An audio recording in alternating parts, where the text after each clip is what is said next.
Stephanie P. Aparece. This is the Weather News Channel. And today's weather is sunny day.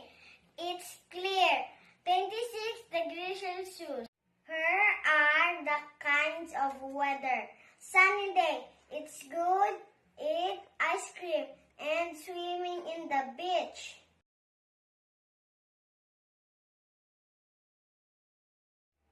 Windy day, it's nice playing kite. Rainy day, it's nice watching TV while eating.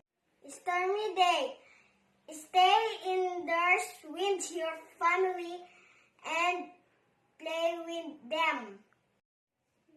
Cloudy day, it's nice to play outside and riding in the bike. That's all for today. Thank you for watching.